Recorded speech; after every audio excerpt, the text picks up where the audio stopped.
very overpacked stuff, like he was shifting planets. At this point, I knew almost everything about him. कि उसके बच्चे कैसे treat करते हैं, उसकी बीवी कैसे ट्रीट करती है. People should not dump their emotional trauma on anyone, and specifically for a flight attendant, because we are only trained for emergency landing, not the emotional trauma. Hi everyone, welcome back to my channel. This is your Pranjali again. Blush बहुत ज्यादा हो गया लग रहा है, ऐसे बंदर जैसा फेस लग रहा है मेरे को. Anyway, I'm back with a story again, and this story is related again to a cabin crew only, as because मेरे पास और कोई काम नहीं है. I'm just a cabin crew, and I am so fondly wants to change this tag of cabin crew, because no wonder I want to leave this job. This is a story of a cabin crew member who was just trying to do her job, was trying to survive the turbulence, has become a certified, wait for it, emotional sponge at 35,000. This wasn't in the training manual, darling. This was just a raw, complimentary trauma. It was a usual night. I had set my alarm for around 1 a.m. जबकि लोग उस time so रहे होते, but no, me being in my cabin crew era was trying to do it all. 1 बजे का alarm set करके I was thinking like at least मैं 1:05 तक तो उठ ही जाऊंगी. But सरप्राइज, जब अगर कोई बंदा 11 बजे सोएगा, उसका 1 बजे नींद कैसे खुलेगा? That's not at all possible. So मैंने फिर भी मैं 1:05 तक एनी हाउ उठ गई, and I look like a zombie. And ये मेरी सारी फ्लाइट में होता है, बिकॉज एज मैं इतनी बार बोल चुकी हूँ, I only do overnight flights. And why? Because मैं ऐसे बेस में हूँ जहां पे दिन की फ्लाइट्स इतनी होती है, बट यहाँ के जो बेस के क्रू हैं उनको ये मिलती ही नहीं है. I don't know, for some reason I think पूरे पैन इंडिया को, आई मीन मेरी कंपनी पैन इंडिया जो चल रही है, पुणे बेस क्रू से सबसे बड़ी दुश्मनी है कि उनको दिन की फ्लाइट नहीं देनी है. भाई अगर जिस दिन की फ्लाइट मिल गई, उस दिन मैं 2 अगरबत्ती एक्स्ट्रा जलाती हूँ, लिटरली. तो यस, मैं 1 बजे उठी, किसी तरह से I took shower, I did all those chores, and उसके बाद फिर I was ready for my flight. My eyeliner was clinging somewhere. I had a lipstick, मतलब full on मेकअप करके, जो कि मैं मेकअप नहीं करती हूँ, मैं बस थोड़ा बहुत टचअप करती हूँ. So उस टचअप के साथ मैं गई फ्लाइट पे. It was a long flight. We had around 3 hours की फ्लाइट. हमारा 2 सेक्टर था. First sector 3 hours, second sector 3 hours. So आप सोच सकते हो कि 1 बजे का उठा हुआ बंदा अगर आफ्टरनून तक 6 घंटे की फ्लाइट ही कर रहा है, तो उसकी क्या हालत हुई होगी. मैं ना सोच के पागल हो गई, बट कुछ कर तो सकते नहीं थे. तो anyhow I had to survive the day. मैंने अपना पैक किया, ब्रेकफास्ट लंच जो भी था, and I sat in my cab. अब जब कैब में बैठो तो ये सारी चीजें दिमाग में चलती है कि लोड क्या है फ्लाइट का, और कितने SSRs हैं, एंड मोस्ट इम्पॉर्टेंटली तुम किसके साथ फ्लाई कर रहे हो. बिकॉज भाई वो तो मैटर करता है. यू नेवर नो तुम किसके साथ फ्लाई कर रहे हो, एंड फिर तुम्हारा क्या मूड खराब हो जाए. बिकॉज मैं पंगे भी लेती हूँ. सो अगर मैं पंगे लेती हूँ, तो अगर वैसे लोगों के साथ फ्लाई करूंगी जिनके साथ मैंने पास में पंगे लिए, उनके साथ तो फिर तो मेरी फ्लाइट गई, मेरी तो आज की लग गई, जो कि मेरी मोस्टली लगती है. सो मैं सबसे पहले ये देखती हूँ कि क्रू कौन है, मैं किसके साथ फ्लाई कर रही हूँ. क्योंकि अगर वो बंदा खराब हुआ तो भाई ऐसा है, या तो आज मैं अपना मुंह बंद करके रखूं, या तो फिर मैं आंख बंद कर लूं कि जो हो रहा है होने दो, जो बोल रहा है बोलने दो, क्योंकि मुझे आज का दिन सरवाइव करना है. सो मैं अपना कैब में बैठी, I was doing my ritual, जो भी है अपना फ्लाइट देखना, ये देखना, क्रू देखना, and I was just listening to song, and everything was happening all around. So it was like a usual day. Base पे पहुंची, डिड ऑल द थिंग्स जो भी बेस पे करना रहता है, then we proceeded to aircraft. जब passenger board करते हैं ना, तो आपको उनकी प्रोफाइलिंग से समझ में आता है कि भाई तुम्हारी आज अभी की फ्लाइट कैसे जाने वाली है, ये सेक्टर तुम्हारा कैसे जाने वाला है, तुमको बहुत विविडली पता चल जाता है. और इसीलिए मैं हमेशा कहती हूँ अपने आंख और नाक हमेशा खुले रहने चाहिए, क्योंकि जो तुम्हारे आसपास है वो क्या बात कर रहे हैं, वो क्या कर रहे हैं, यू शुड ऑलवेज नो. उससे तुम्हारी half of the, as a cabin crew तुम्हारी half of the problem solve हो जाती है कि तुम अगर प्रोफाइलिंग कर लो. क्योंकि ना इस जॉब में ये बहुत, मुझे ऐसा लगता है ना, मेरी जॉब बहुत थैंकलेस है. एंड इतने ज्यादा एंटाइटल्ड लोग आते हैं फ्लाइट में आज के डेट में, मतलब अगर मैं उसके बारे में बोलने लगूंगी ना तो उसके लिए मेरा 2 घंटा हो जाएगा, so I am not going into that. One passenger enters, उनको देख के लग रहा था that he always complains to five star hotel for charging a water. So मुझे प्रोफाइलिंग से समझ में आ गया था, बट स्टिल एज हम लोग को पढ़ाया गया है, हम लोग की 3 महीने की ट्रेनिंग में हमें से घिस के रटा के बताया गया है that you have to treat everyone equally. So I was doing the same even after profiling him that he's gonna make my life miserable, but I had to keep my calm and patience all together. He wore a kurta pajama with sports shoes. He had a very overpacked stuff like he was shifting planets, and then he had an energy which felt like a retired philosopher.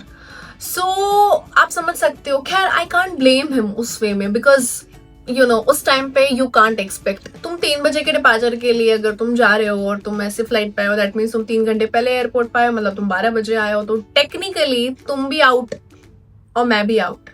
So understood कि वो ऐसे क्यों थे। Anyway he gives me a look like कि बेटा तुम सुनोगी तब मैं बोलूंगा look, and I like a fool smiled. ऐसा हो गया ना कि स्माइलिंग रिफ्लेक्स एक्शन हो गया है। If you make eye contact with anyone you have to smile, and he had that look कि बेटा इधर देख ताकि मैं बोल पाऊं। So I had no other option other than to smile, तो मैंने ई करके हंस दिया। He asked me to help with his stuff, with the bags, which literally felt like कि उसमें किसी की लाश पड़ी हुई है, but anyhow I helped him, I assisted him and everything. Then the doors were closed and उसके बाद we took off. So when we started with our food and beverage service, I went to him. He had a pre-booked meal which I served him. Then I asked him if he wants any juice, coke, anything, tea, coffee. And the look he gave me, he was like कि बेटा coffee तो बहुत जल्दी ठंडी होती है, जैसे कि आजकल सबकी जिंदगी हो रही है। मतलब मुझे रात के 3:30 बजे इस तरह की फिलोसफी तो बिल्कुल नहीं चाहिए थी।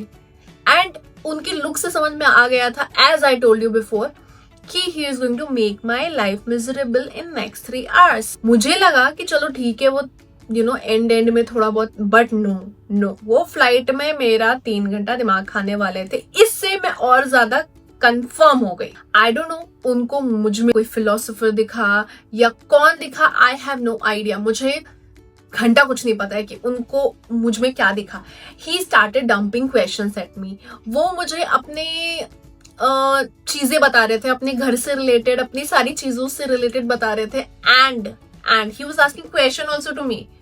मतलब एक तो I don't know you, I don't know your family, I don't know anything about you, and उसके बाद you are telling me and you are asking also बेटा आपके साथ क्या है। अरे भाई मुझे नहीं बताना, मैं क्यों बताऊं? मैं क्यों बताऊं कि मैं कितनी इमोशनली डैमेज हूं? मैं क्यों बताऊं कि मेरे बिल्कुल जिंदगी खराब हो चुकी है? मैं क्यों बताऊं कि मैं डेलुलू में रह रही हूं? क्यों? Now his trauma starts. He was telling me how his kids and wife say that he is boring, how his first love married to a man who owns a Maruti 800, and then at the end he always says कि बेटा आजकल रिश्तों में loyalty नहीं रही है। And me at this point holding a cart with one hand and holding a seat because it was so turbulent. मुझे उस टाइम ये समझ में नहीं आ रहा था कि मैं इसमें खुद को संभालूं या उनको संभालूं, या इनको मैं टी कॉफी सर्व करूं, या फिर मैं बाकी जो पीछे चिल्ला रहे टर्बुलेंस की वजह से उनको संभालूं। I had no idea. My inner voice was screaming so hard to say that, sir, I'm here to serve you, not to break your generational curses. But no. At the end, मैं और कुछ बोल नहीं सकती थी. I even offered him something more. I told him, sir, if you want to eat anything else apart from the given meal, he can take it. And he was ranting about this without even considering कि मैं क्या बोल रही हूँ. He didn't have any other thing. I mean, मुझे ऐसा लग रहा था कि उन्होंने कान में क्या कॉटन डाला था, क्या डाला था, उनको सुनाई नहीं दे रहा था मैं बोल क्या रही हूँ. And then इनके हर ट्रॉमा के बाद he was giving me that Gulzar vibe every 2 minutes, because उनकी शायरी भी खत्म नहीं हो रही थी. वो हर एक ट्रॉमा के बाद मुझे ये शायरी बोल रहे थे. एंड ही समवेयर न्यू, उनको ऐसा फील हो रहा था कि उनकी बातें उतनी कन्विंसिंग नहीं है, तो शायद उनकी शायरी से मैं थोड़ी कन्विंस हो जाऊं. कन्विंस किस चीज के लिए, even I don't no. I tried literally everything. I was even, pretending कि बहुत ज्यादा ही turbulence हो रहा है, although it was not that turbulent.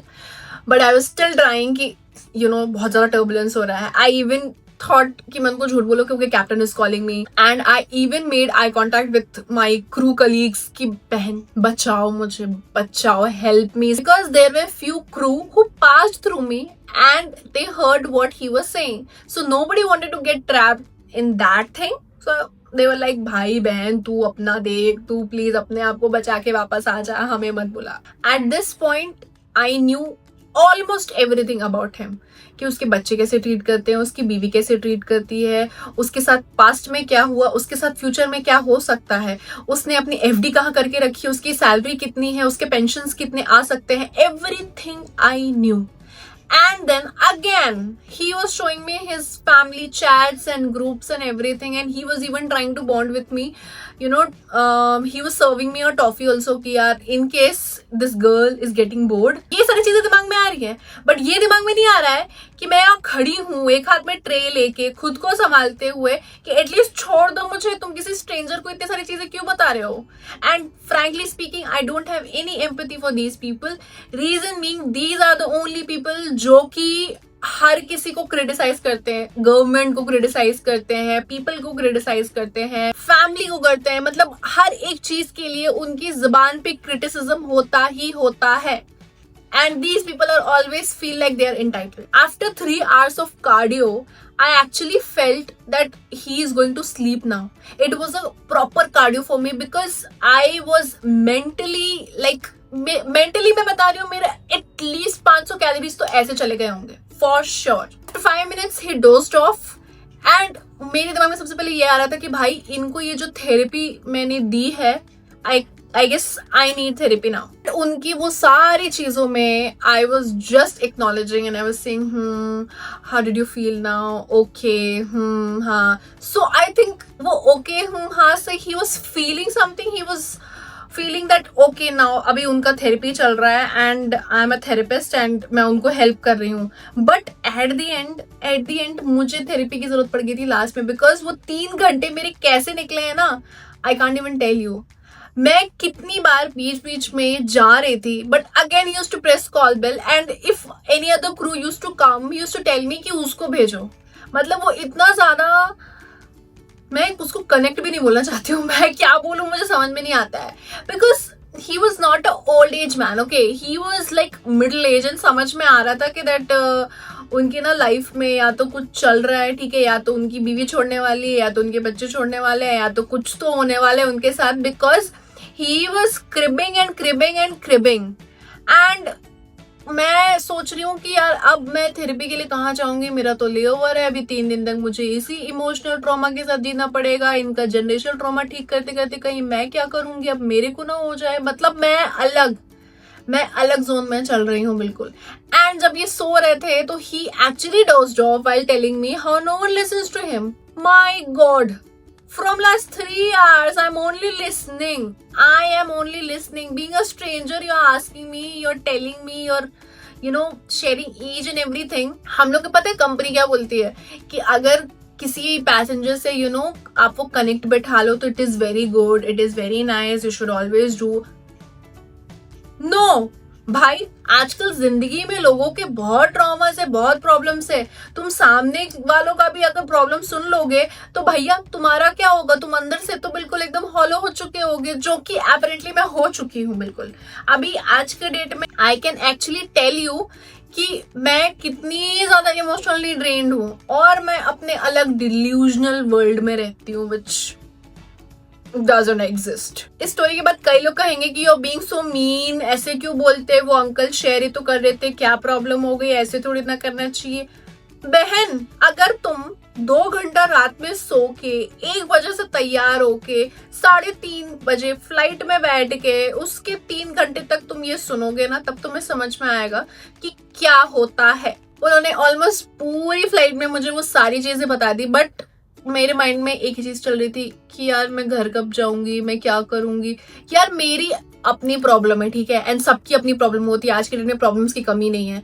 But उस टाइम ना आई डोंट थिंक कि किसी स्ट्रेंजर को ये सारी चीजें बतानी चाहिए. खैर सबका अलग नेचर होता है, I have no problem in that and whatever.